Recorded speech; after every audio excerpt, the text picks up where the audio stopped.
शंकर बल प्रदान करते। दुनिया के लोग हंसेंगे शंकर जी पर जल चढ़ाने से क्या होता है, दुनिया के लोग हंसेंगे शंकर जी पर एक लोटा जल चढ़ाने से फल क्या मिलता है, एक लोटे जल की महत्वता क्या होती है। दुनिया के लोग हंसेंगे कि शंकर की आराधना का फल क्या होता है, दुनिया के लोग हंसेंगे कि भगवान शिव की भक्ति का फल क्या होता है, दुनिया के लोग हंसेंगे कि शंकर भगवान पर बेलपत्र चढ़ाने का फल क्या होता है, शंकर भगवान का गुणगान करने का फल क्या है, शिव को एक चावल का दाना शंकर को चढ़ाने का फल क्या है, एक बार मुख से पंचाक्षर मंत्र नमः शिवाय, षडाक्षर मंत्र ओम नमः शिवाय, श्री शिवाय नमस्तुभ्यम बोलने का फल क्या है। ये दुनिया के लोग हंसते हैं, पर जितने लोग हंसते हैं उनसे कहते हैं ये इतने जो पत्र यहां पर इकट्ठे होते हैं थोड़े यहां रखें, आज पहले दिन यहां पर इतने पत्र, ये पत्र अलग, इन पत्रों को कभी मौका मिले और जिसके मन में संशय हो, जिसके मन में संशय हो कि शंकर करता क्या है, उसको एक बार इन पत्रों में कहीं ना कहीं इनका मोबाइल नंबर भी रहता है, इनका एड्रेस भी रहता है, तो उसको पढ़ा करो कि इन पत्रों से हमको ये मालूम पड़ता है कि शिव करता क्या है। देवता देते हैं पल्ला झाड़ कर और महादेव देते हैं छप्पर फाड़ कर। मेरा शंकर कभी कम नहीं देता, मेरा वो घड़दानी देता है तो छप्पर फाड़ कर देता है। चोर चोरी करने के लिए शिव जी के मंदिर में जाता है, अपना कपड़ा जलाकर उजाला कर चोरी का सामान ढूंढता है, शिव कृपा कर उसको कुबेर बना देते हैं। जो कुबेर की कुर्सी पर बैठा वो वही चोर है जो शंकर के मंदिर में चोरी करने गया था, पर शिव ने कृपा कर, वो घड़ी ने कृपा कर, वो करुणा सा। शंकर के जो भक्त होते हैं वो 3 बार रोते हैं। कितनी बार रोते हैं?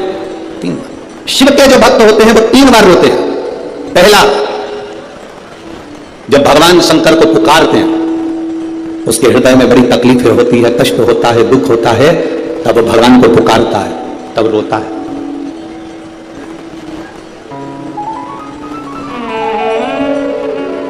शिव के भक्त 3 बार रोते हैं। पहला, जब वो बाबा को पुकारता है, दुख की घड़ी में, कष्ट की घड़ी में, तकलीफ की घड़ी में, तब वो बाबा को पुकारता है, तब रोता है। दूसरी बार, शिव का भक्त जब बाबा नहीं सुनते, बाबा नहीं आते, उसका दुख जब समाप्त नहीं होता और भगवान जब आते नहीं, उसका दुख जाता नहीं, शंकर का भक्त फिर रोता है।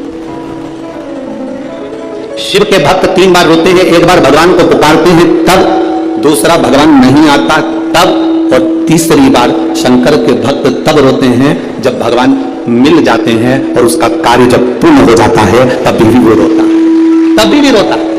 शंकर के भक्त 3 बार रोते हैं। पहली बार जब भगवान को पुकारेगा तब रोएगा, दूसरी बार जब भगवान नहीं आएंगे तब रोएगा, और तीसरी बार जब भगवान आ जाएंगे तब रोएगा। तीसरी बार इसलिए रोता है कि मेरे जैसे पापी पर भी तूने कृपा कर दी, मैंने सोचा नहीं था कि मेरा महादेव एक लोटे जल से प्रसन्न हो जाता है और मेरे ऊपर करुणा कर देता है, तब भी रोता है, तब भी।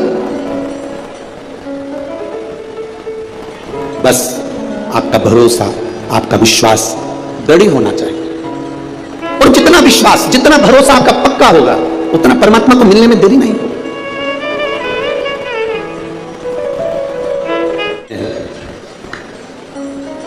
पार्वती जी को दूसरा वर देवादिदेव महादेव दिया।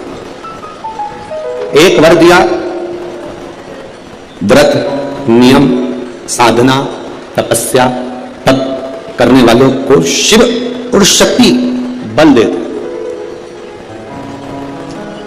दूसरा वर देवादिदेव महादेव माता पार्वती जी को दे। पार्वती, और देखो बिना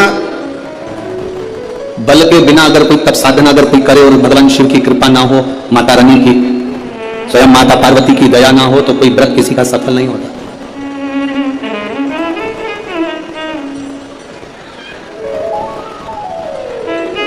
राजा प्रसेनजीत की 2 बेटी थी। एक का नाम था मेनुका और दूसरे का नाम था रेणुका। कितनी बेटियां? जम के बोलो जरा। 2। पहली का नाम क्या है? नेनुका, ना एन, नेनुका पहली का नाम, और दूसरी का रेणुका, आग रा, रेणुका। राजा प्रसेनजीत की 2 बेटी है, एक नेनुका है, दूसरी रेणुका।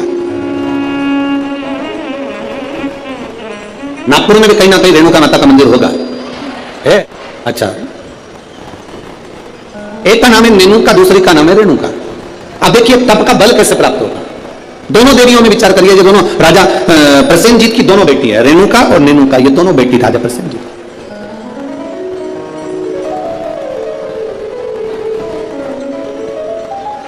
प्रथम नेनुका का जन्म हुआ और नेनुका का जब जन्म हुआ, नेनुका उस जन्म को पाने के बाद में अपने राजसी कार्य में अपने पिता के साथ में रहने लगी, कार्य करने लगी। दूसरे नंबर पर आई है रेणुका। रेणुका का जब से जन्म हुआ, जब से रेणुका जन्मी, उस दिन से उसने केवल अपनी मां रेणु से एक बात सीखी कि जो कुछ मिलेगा वो अपने कर्म से मिलेगा, जो कुछ मिलेगा वो